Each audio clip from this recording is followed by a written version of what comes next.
that without the full knowledge available in my 3-part videotape series, you will never be good. So, let's begin. Number 1. Spells are cool. Number 2. You gotta know magic. Number 3. Don't bother with potions. Number 4. Always check your blind spot. Number 5. Don't memorize magic, glamorize magic. Number 6, don't glamorize magic. Number 7, get a wand that's like 5 feet long.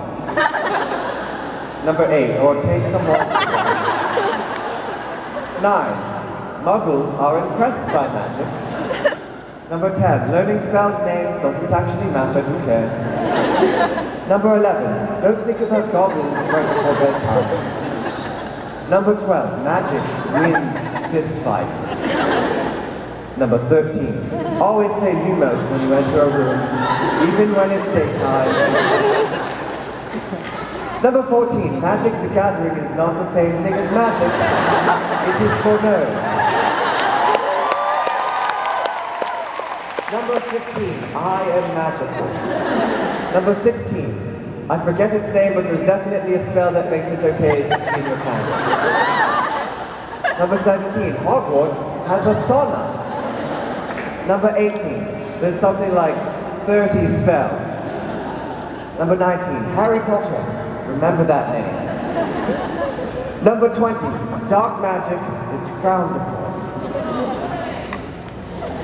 Number 21, Hermione knows what's up. Number 22, get an owl, we have no internet. Number 23, that means no Snapchat. Number 24, snake chat.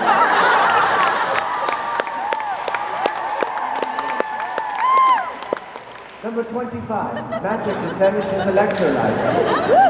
Number 26, Dementors aren't that scary. Number 27, magic is real. Number 28, it was never gonna work with children. Number 29, 2 words, wand lanyard. Hope you wrote all that down.